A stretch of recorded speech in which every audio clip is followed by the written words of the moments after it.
Fala galerinha do Dominantes Online, tudo bem com vocês? Mais uma aulinha de química, mais uma aulinha de reações orgânicas e agora a gente vai trabalhar com uma reação que é oposta às reações de adição, são as chamadas reações de eliminação. Veja bem, isso é importante para depois na resolução de exercícios. Como é que eu identifico o perfil de uma reação de eliminação? Você tem um composto orgânico e nada é adicionado a esse composto.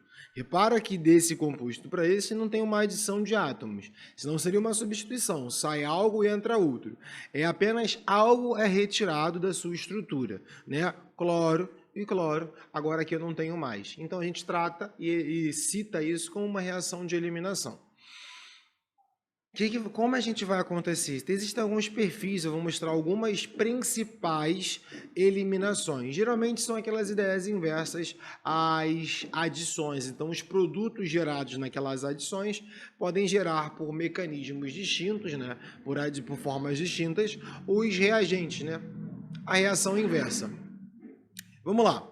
A primeira coisa que a gente vai fazer é a reação, no caso. Existe a hidrogenação dos alcenos, existe a desidrogenação, né? Um alcano se transformando em um alceno. Essa reação tem um alto valor industrial, porque um alceno, de certa forma, por exemplo, o eteno, tem um valor comercial muito maior do que o etano, devido à forma de utilização desse composto.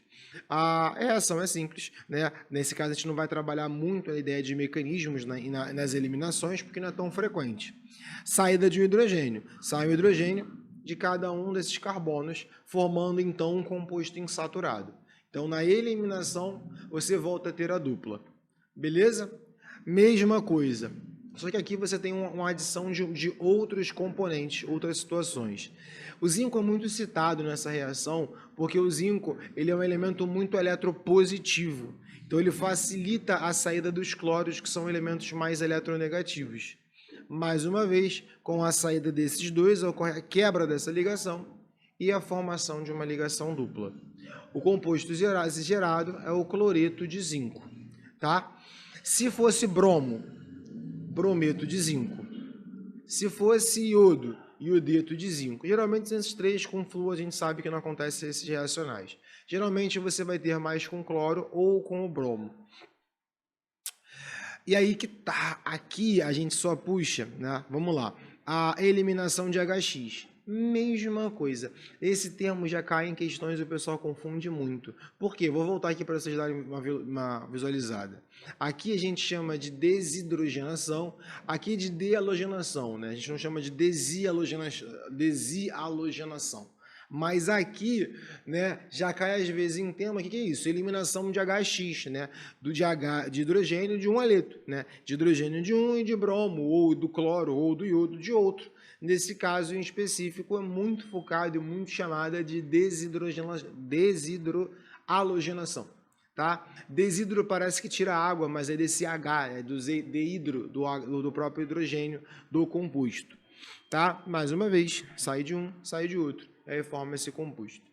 O que pode acontecer, né, se o haleto tiver cadeias maiores, aí tu fala, Bruno, se fosse na adição, deixa eu voltar aqui, ó, esse cara quando era adicionado, né, gerava ele, né, mas era quando era um alceno de cadeia maior, a gente seguia a regra de Markov-Nikov, lembra, né, que o hidrogênio entra no carbono mais hidrogenado? Na saída, tu vai pensar de forma inversa. A gente chama essa de regra de Sites-F, né? Pelo menos assim que a gente fala.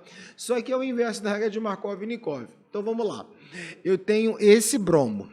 É porque aqui eu focalizei nesse hidrogênio e nesse destacado. Mas esse bromo, quem são os hidrogênios vizinhos para sair, para que ocorra a retirada também? Esse cara aqui e esse cara aqui. Quem é o menos hidrogenado? Né? Esse. Então é ele que tem preferência para que saia desse e desse.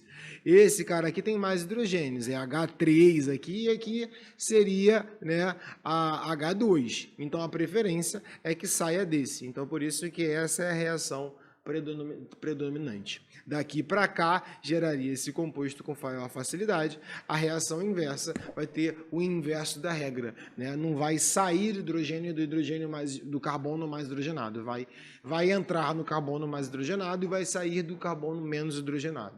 Tem até lógica pensando assim, sem nem precisar olhar mecanismos para explicar. Tá? E temos um problema, eu botei X porque não é só com bromo, tá? Com outros também, de questão de competição. O que seria uma competição? Dependendo das condições quase semelhantes, porque o hidróxido de potássio, se estiver diluído, pode agir como um substituinte. Ele vai entrar e substituir na ligação com o HX. Tá? Enquanto com o álcool em si, ou melhor, concentrado, ele vai gerar a eliminação. Então, a concentração dele pode gerar uma substituição ou uma eliminação. Poucas vezes já foi pedido em questões para você diferenciar um do outro, a não ser que seja uma questão discursiva. Aí sim, se você está estudando para vestibulares específicos, foca muito nisso. Se não, foca que pode acontecer isso. Entenda que existe uma diferença entre os dois. Tá? Beleza? Tranquilo? Agora, para a gente fechar, só para a gente analisar essas informações. De modo geral, verifica-se que a eliminação é facilitada pelo uso de bases fortes, tá? Então, a eliminação precisa ser facilitada pelo uso da hidroxila, na verdade, não é nem pelo potássio ou pelo sódio, é pela hidroxila realmente. E tem que ter uma solução alcoólica. Já no caso da substituição, ela tem bases fracas. Então, caso você queira diferenciar, bases fortes e bases fracas são utilizadas e soluções aquosas para a substituição. Outra coisa, isso é a maior sacada em questões de diferenciação. Os haletos terciários predominam na eliminação e os haletos primários predominam na substituição. O que é um haleto terciário? Onde o haleto X está ligado a um carbono terciário, ligado a outros 3 carbonos, e haleto primário é o carbono que está ligado a somente um carbono. E se for secundário, Bruno? Aí não tem predomínio dos dois. Pode ocorrer a eliminação quanto a substituição. Ou os dois, dependendo das condições reacionais. Beleza? São essas algumas das reações de eliminação que a gente vai citar nessa parte dessa aula. Tem mais uma parte 2, onde eu falo sobre, em específico, né, algumas desidrogenações, mas em específico das do álcool para a gente focar. Aguardo vocês numa próxima aula ou logo na parte 2 dessa parte de eliminação. Beleza? Tranquilo? Fui. Até a próxima.